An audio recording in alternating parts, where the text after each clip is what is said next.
CM Yogi ji का ऐसा क्या माइंडसेट है जिसकी वजह से वो बाकी चीफ मिनिस्टर से बिल्कुल अलग हैं? जिस मुख्यमंत्री ने 24 में से 22 घंटे जनता के लिए समर्पित कर रखे हैं, और मुझे तो ऐसा लगता है कि कुछ लोग शायद इसीलिए पैदा होते हैं कि वो परिवर्तन ला सकें। तो योगी जी उन्हीं मुख्यमंत्रियों में से एक हैं। देखिए, मैं कांग्रेस में रहा, स्पोक्स पर्सन भी रहा, और मैंने कांग्रेस के समय से ही राजनीति शुरू की, और मैं किसान आंदोलनों में ज्यादा सक्रिय रहता था, जनता की आवाज उठाता था सरकार के सामने। लेकिन धीरे धीरे हमने देखा कि कांग्रेस में चापलूसों की संख्या बढ़ने लगी थी। ऐसे लोग आसीन कर दिए गए जिन्हें कोई जानकारी उत्तर प्रदेश के बारे में नहीं थी, और चूंकि मेरे अंदर वो भावना थी कि वह अंधकार में डूबा हुआ क्षेत्र, इसका विकास कैसे होगा, तो मुझे ऐसा लगा कि अगर मैं भारतीय जनता पार्टी में जाऊंगा तो अपने क्षेत्र को खुशहाल बना पाऊंगा, और जो अंधकार में देखता था बचपन में उसे दूर कर पाऊंगा। इलेक्शन के समय हमारे पुराने पूर्व जो चीफ मिनिस्टर हैं अरविंद केजरीवाल जी, उन्होंने कई बार बड़ी ही अजीब तरह से कहते हुए कहा है कि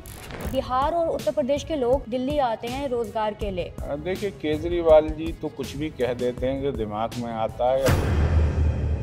नमस्कार आप सभी को। मैं आज इस पॉडकास्ट में एक ऐसे शख्स को लेकर आई हूँ जिसे आप शायद नहीं जानते होंगे, बट उनके प्रोजेक्ट्स के बारे में आप बहुत अच्छे से जानते होंगे। ये मैं दावे के साथ कह सकती हूँ। अगर आपने जेवर एयरपोर्ट के बारे में नहीं सुना है, अगर आपने फिल्म सिटी जो नोएडा दिल्ली एनसीआर में जो बनने वाली है, सबसे बड़ी जेवर में जो बनने वाली है, उसके बारे में नहीं सुना है, तो आपको आज इस पॉडकास्ट के माध्यम से बहुत बातें पता चलेंगी। योगी जी के बारे में बहुत सारी बातें पता चलेंगी, क्योंकि ये एक ऐसे शख्स हैं जो योगी जी के बहुत ही नियर बाय रहते हैं। ये हैं एमएलए जेवर के धीरेन्द्र सिंह जी। क्योंकि मुझे समय कम मिला उनसे, तो मैंने सोचा कि बात जितनी जल्दी कर सकें और जितने अच्छे से कर सकें वो उतना बेटर है। तो पॉडकास्ट अभी शुरू होता है। सर, जो जेवर में आपने फिल्म सिटी बनाई, आपने एयरपोर्ट बनाया, इसका विजन क्या था? देखिए, फिल्म सिटी का विज़न जो था मुख्यमंत्री जी का, वो था कि फिल्में माध्यम होती हैं किसी भी देश की कला और संस्कृति को प्रदर्शित करने का। तो हम लोगों को ज़रूरत है आज उस भारतीय संस्कृति की स्थापना की जो मध्यकाल में कहीं खोसी गई थी, क्योंकि हमारा मुल्क बहुत समय विदेशी आक्रांताओं की गिरफ्त में रहा। इसलिए यहाँ की संस्कृति, जिसमें दया, करुणा और अहिंसा का भाव था, जहाँ मानव को मध्य में रखकर विचार किया जाता हो, और जहाँ वसुधैव कुटुम्बकम की भावना हो, तो ऐसी संस्कृति जो पूरे विश्व का कल्याण कर सकती है, फिल्मों के माध्यम से उस संस्कृति का प्रचार और प्रसार किया जाए। एक तो ये मकसद रहा था यहाँ फिल्म सिटी की स्थापना का, कि हम फिल्मों के माध्यम से अपने देश को अन्य लोगों के सामने यहाँ के विचारों को रखें। दूसरा, फिल्म सिटी आने के बाद रोजगारों का सृजन होता है, उससे जुड़े बहुत सारे उद्योग धंधे फलते फूलते हैं। तीसरा, यहाँ उत्तर भारत के जो प्रतिभाएं थी, हमारे भाई बहन जो महाराष्ट्र इसलिए नहीं जाते थे क्योंकि उनकी जो वहाँ के लोगों की मानसिकता थी, वो उत्तर भारतीयों के विरोध की मानसिकता थी। वहाँ बदतमीजी होती थी लोगों के साथ, तो डर की वजह से भी बहुत लोग महाराष्ट्र नहीं जा पाते थे। तो ये तीन बातें रही होंगी जिसकी वजह से मुख्यमंत्री जी ने जेवर में फिल्म सिटी की स्थापना का जो प्रस्ताव था उसे आगे बढ़ाया, और बॉनी कपूर जी डीपीआर इसका दे चुके हैं। हम एक ऐसी भव्य फिल्म सिटी यहाँ बनाने जा रहे हैं जहाँ कोई भी प्रोड्यूसर अपना टीम के साथ घुसेगा, सारी डिजिटल सुविधाएं यहाँ होंगी, आर्टिफिशियल इंटेलिजेंस की लैब्स होंगी, और उसके बाद वो प्रिंट आउट लेकर ही बाहर निकलेगा। यहाँ रिक्रिएशन सेंटर और आपका आवासीय व्यवस्था, जो भी कलाकार यहाँ रुकना चाहेंगे, 5 स्टार होटल, मॉल्स, ये सारी सुविधाएं दी जा रही हैं जिससे इसे अट्रैक्टिव बनाया जा सके, और बहुत जल्दी इसका निर्माण कार्य आरंभ हो जाएगा। फिल्म सिटी के साथ ही मेडिकल डिवाइस पार्क भी बनने जा रहा है। आपने देखा होगा कोरोना की समय बहुत सारे मेडिकल इक्विपमेंट्स हमारे देश में नहीं थे जिनकी आवश्यकता महसूस की गई, तो देश के प्रधानमंत्री ने 5 मेडिकल डिवाइस पार्क पूरे देश के लिए स्वीकृत किए, जिनमें एक उत्तर प्रदेश के हिस्से में आया, और उत्तर प्रदेश के हिस्से वाला जो मेडिकल डिवाइस पार्क है वो जेवर विधानसभा में बन रहा है, जहां काफ़ी ज़मीनें अलॉट की जा चुकी हैं बड़ी बड़ी इंडस्ट्रीज़ को जो इक्विपमेंट्स बनाएंगी विश्व स्तरीय मेडिकल से संबंधित। तो ये पूरी कहानी रही फिल्म सिटी की स्थापना के पीछे। और सबसे बड़ा कारण ये है कि यह क्षेत्र बहुत शांत क्षेत्र है। लॉ एंड ऑर्डर अगर हम जेवर का देखेंगे आज की तारीख में, तो वो बहुत अच्छा है लॉ एंड ऑर्डर। और यहाँ बड़े कोऑपरेटिव नेचर के लोग हैं, तो उद्योगपतियों को ऐसा ही माहौल चाहिए, इसीलिए यहाँ ज़्यादा निवेश भी आ रहा है। सर, आपने मुझे पहले बताया था कि किसानों को मनाना बहुत मुश्किल था, एक तरह से देखा जाए। तो मेरा ये सवाल है कि अभी हाल ही में किसान आंदोलन बहुत चल रहे थे। तो आपको क्या लगता है कि वो जो आंदोलन थे वो भड़काए हुए थे, और जो आपके केस में जो प्रॉब्लम्स आ रही थी वो जेन्युइन थी, ऐसा कुछ था क्या? देखिए, इसका सीधा सा ये है कि इस देश में 1894 के कानून से ज़मीनों का अधिग्रहण होता रहा।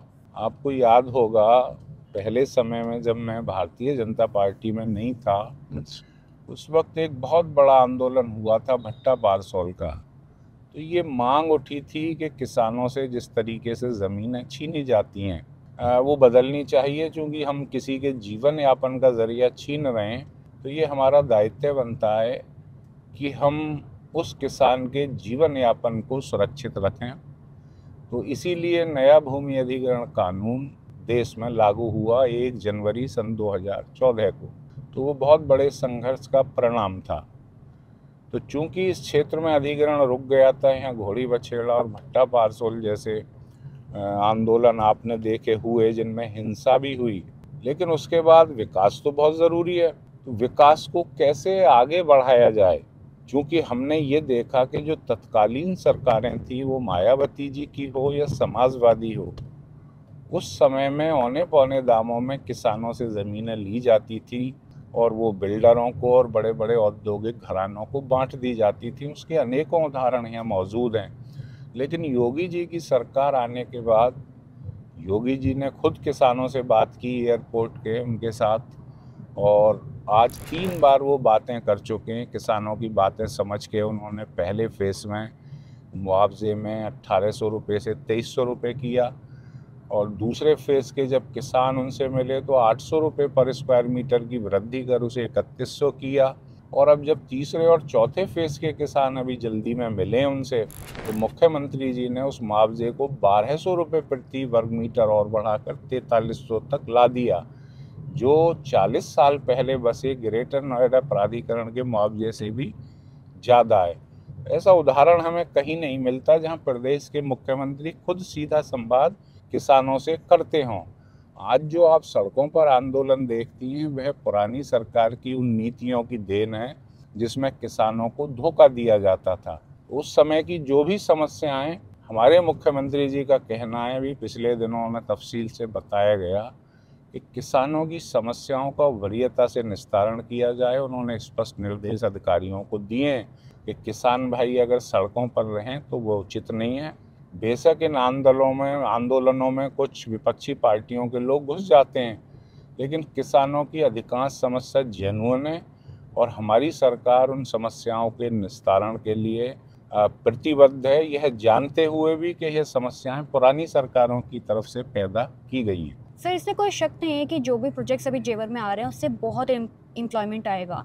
और क्योंकि हमने अभी रिसेंट में, क्योंकि इलेक्शन भी आ रहे हैं दिल्ली के, तो इलेक्शन के समय हमारे पुराने पूर्व जो चीफ मिनिस्टर हैं अरविंद केजरीवाल जी, उन्होंने कई बार बड़ी ही अजीब तरह से कहा है कि बिहार और उत्तर प्रदेश के लोग दिल्ली आते हैं रोज़गार के लिए। तो आपको क्या लगता है कि अगर दिल्ली से जेवर में लोग आएंगे रोज़गार के लिए, तो उससे कोई वहाँ के लोगों को कोई तकलीफ़ होगी? देखिए, केजरीवाल जी तो कुछ भी कह देते हैं जो दिमाग में आता है। अभी उनके लेफ्टिनेंट गवर्नर 2 दिन पहले उत्तर प्रदेश के विकास के मॉडल को देखने जेवर में आए, मैं उनके साथ था। उन्होंने बड़ा तफसील से जाना कि किस तरीके से 7 साल में उत्तर प्रदेश का पूरा सिनारियो परिवर्तित हो गया, और उन्होंने विकास की हर योजना को बड़ा बारीकी से प्रेजेंटेशन के माध्यम से देखा। उनके साथ पूरी टीम थी दिल्ली के विकास से संबंधित, वो डीडीए के लोग हों या आवासीय जो विभाग है उनके सचिव हों आईएएस स्तर के, तो पूरी टीम ने बड़ा उसका अध्ययन किया, और गवर्नर ने बड़ी तारीफ मुख्यमंत्री जी की।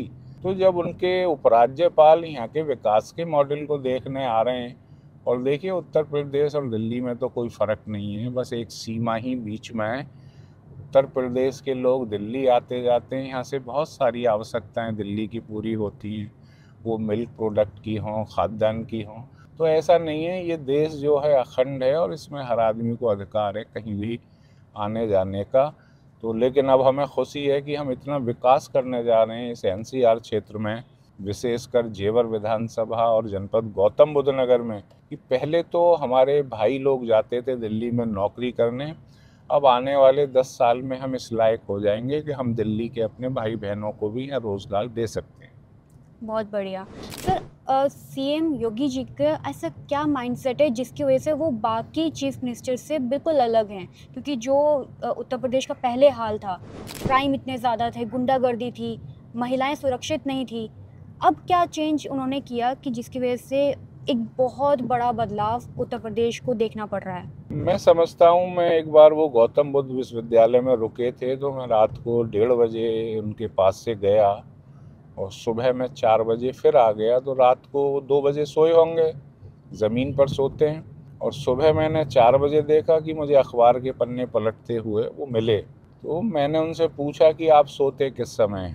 तो उन्होंने मुझे बताया कि इस प्रदेश को इस तरीके से यहाँ के संसाधनों को लूटा गया, यहाँ के अधिकारियों में काम करने की कोई शैली नहीं थी। पूर्व के मुख्यमंत्री भ्रमण नहीं करते थे, अपने ऑफिसेज और घरों से नहीं निकलते थे, और पूरी जनता त्राही त्राही, कोई भी योजना सरकार की नहीं पहुंच पाती थी जनता तक। तो लेकिन उसके बाद जब जिस मुख्यमंत्री ने 24 में से 22 घंटे जनता के लिए समर्पित कर रखे हैं, और मुझे तो ऐसा लगता है कि कुछ लोग शायद इसीलिए पैदा होते हैं कि वो परिवर्तन ला सकें। तो योगी जी उन्हीं मुख्यमंत्रियों में से एक हैं। उनका विज़न स्पष्ट है। अगर लॉ एंड ऑर्डर पे उनका विज़न साफ है कि गुंडों का इंतज़ाम होगा, तो वो होगा ही। अगर उनकी मंशा है कि गरीब को न्याय मिलेगा, तो वो न्याय दिलवाने के लिए किसी भी हद तक चले जाते हैं। आज ट्रांसपेरेंसी के माध्यम से बहुत सारी योजनाओं को लागू किया जा रहा है। जनता को कष्ट झेलने पड़ते थे, ई फाइलिंग के माध्यम से सारे ऑफिसेज को दुरुस्त किया जा रहा है, और विकास का मॉडल तो आप देख ही चुकी हैं। अभी दिल्ली के उपराज्यपाल तारीफ करके गए हैं, योगी जी के लॉ एंड ऑर्डर की तारीफ दुनिया के बहुत से देशों के शासक कर चुके हैं। तो इसमें कोई दो राय नहीं है कि उनका जो विज़न है वो स्पष्ट है। वो विज़न है इस प्रदेश की खुशहाली का, वो विज़न है सरकार की योजनाओं का लाभ समाज के अंतिम छोर तक पहुंचाने का, और वो विज़न है इस प्रदेश की उत्कृष्ट संस्कृति को पूरी दुनिया के समक्ष रखने का, जिससे लोग जानें कि हम क्या थे और हमारी भावनाएं क्या हैं, और हमारे अंदर वसुधैव कुटुंबकम सभी धर्मों का आदर सम्मान की भावनाएं क्या हैं, और हम कैसे सारी दुनिया को संगठित करके मानवीय आधार पर लोगों के विकास के लिए योजनाएं बना सकते हैं। ऐसा व्यक्तित्व मुख्यमंत्री जी ने सिद्ध किया है। सर, मैं एक और आपसे सवाल करूंगी, अगर आपको बुरा ना लगे तो। आपने इससे पहले कांग्रेस में भी थे, जितना मैंने आपके बारे में पढ़ा है, तो उससे आपने शिफ्ट करके आप बीजेपी में क्यों आए? आपको ऐसा क्या लगा कि वहाँ पे गलत हो रहा है? देखिए, मैं कांग्रेस में रहा, स्पोक्स पर्सन भी रहा, और मैंने कांग्रेस के समय से ही राजनीति शुरू की, और मैं किसान आंदोलनों में ज़्यादा सक्रिय रहता था, जनता की आवाज़ उठाता था सरकार के सामने। हमने बहुत बहुत बड़े आंदोलन भी किए किसानों से संबंधित। एक समय ऐसा आया कि मैं तो चुनाव भी लड़ा था 2012 में जेवर से, क्योंकि हमारी कॉन्स्टिट्यूंसी रिजर्व थी। 2012 में ये जर्नल हुई और मुझे मौका मिला, और कांग्रेस से लड़ते हुए मुझे 60,000 के करीब वोट भी मिला, अच्छा खासा। लेकिन धीरे धीरे हमने देखा कि कांग्रेस में चापलूसों की संख्या बढ़ने लगी थी। हमारे प्रदेश अध्यक्ष ऐसे लोग आसीन कर दिए गए जिन्हें कोई जानकारी उत्तर प्रदेश के बारे में नहीं थी, और चूंकि मेरे अंदर वो भावना थी कि वह अंधकार में डूबा हुआ क्षेत्र, इसका विकास कैसे होगा, तो मुझे ऐसा लगा कि अगर मैं भारतीय जनता पार्टी में जाऊंगा तो अपने क्षेत्र को खुशहाल बना पाऊंगा, और यहाँ के लोगों की जो अपेक्षाएं, जो अंधकार में देखता था बचपन में, उसे दूर कर पाऊंगा। इस भावना के साथ मैंने भारतीय जनता पार्टी ज्वाइन की। मैं विधायक बना, और जिस दिन से मैं विधायक बना हूँ आज तक मैं भी सिर्फ और सिर्फ अपने जेवर के विकास के योजनाओं पर ही चर्चा करता हूं और उसी के लिए निरंतर प्रयत्नशील रहता हूं। तो ये मुझे अच्छा लगा। आज लोगों की भी ऐसी इच्छा थी मेरे क्षेत्र की कि आपको भारतीय जनता पार्टी में आना चाहिए। इस पार्टी की विचारधारा राष्ट्र के नज़दीक है और हम लोग एक ऐसे राष्ट्र का निर्माण इस पार्टी में रहकर कर सकते हैं जहाँ सर्वत्र खुशहाली हो और जो दुनिया का एक बेहतरीन राष्ट्र बन सके। तो ये बहुत सारी ऐसी चीज़ें थी जिसकी वजह से मैं भारतीय जनता पार्टी में आया। सर, पॉलिटिक्स का आपके पर्सनल लाइफ पे क्या असर पड़ा है? हमारी पर्सनल लाइफ कुछ नहीं होती राजनीति में, क्योंकि हमें पता नहीं है कब हम घर में जा पाएंगे। बच्चों से मिले हुए भी, एक पत्नी और 2 बच्चे हैं मेरे, एक लड़की की शादी हो गई। कभी मौका नहीं मिल पाता रात को भी कि हम बच्चों के साथ बैठ लें या उनके साथ भोजन कर लें। तो लेकिन चूंकि अब हमें मौका मिला है और ये 5 साल के लिए ही मिलता है और आउटपुट भी हम लोगों को देना पड़ता है लोगों को, ताकि हम 5 साल बाद जब वोट मांगने जाएं तो कोई हम पर उंगली ना उठा पाए। तो पारिवारिक लाइफ कुछ नहीं होती, एक राजनीतिक व्यक्ति की बड़ा संघर्ष होता है इस जीवन में। लेकिन मकसद यही है कि हम सामाजिक प्राणी हैं, जैसा कि अरस्तु ने भी कहा था, man is a social animal. हमारा दायित्व है समाज के प्रति। तो राजनीति एक माध्यम है अपने सामाजिक दायित्वों की पूर्ति के लिए। आज मुझे खुशी है कि मेरी वह विधानसभा जिसे कोई जानता नहीं था, आज दुनिया के पर्दे पर उस जेवर विधानसभा की चर्चा हो रही है। कोरोना के 2 काल इस देश में आए, उस समय भी मेरी विधानसभा में सबसे ज़्यादा विदेशी निवेश आया। एयरपोर्ट, विदेशी निवेश का एक जीता जागता उदाहरण आपके सामने। तो कुल मिलाकर आज सर्वत्र समृद्धि है और आने वाले 10 साल में आप देखेंगे कि जेवर किस तरीके से नोएडा, ग्रेटर नोएडा को पीछे छोड़ते हुए दुनिया के एक बेहतरीन क्षेत्रों में शुमार होने जा रहा है। सर, जब पॉलिटिक्स की हम बात करते हैं, मैंने पढ़ा था आपने बहुत कम एज में ही शुरुआत कर दी थी। तो जो आज के यंगस्टर्स हैं, उनके दिमाग में कई मिथ होते हैं कि पॉलिटिशियन बन जाएंगे तो आगे पीछे कॉन्वॉय होगा, हम दादागिरी करेंगे। तो क्या एक्चुअल में भी ये चीज़ है? देखिए, भ्रम की स्थिति होती है, कुछ लोगों की मानसिकता हो सकती है, लेकिन कुल मिलाकर मेरा यही सजेशन है, जो भी व्यक्ति राजनीति में आए उसके अंदर सेवा भाव होना चाहिए। ये सिर्फ एक हमें माध्यम मिला है अपने लोगों की सेवा करने का, अपने क्षेत्र के विकास का। हाँ, ज़रूरतें होती हैं, सुरक्षा की भी ज़रूरतें होती हैं, क्योंकि हमें भीड़ भाड़ में भी जाना पड़ता है। रात को हमारा कोई समय नहीं होता आने जाने का, पता नहीं किस क्षेत्र से हम लोग गुजर रहे हैं। तो सुरक्षा भी आवश्यक है एक राजनीतिक व्यक्ति की।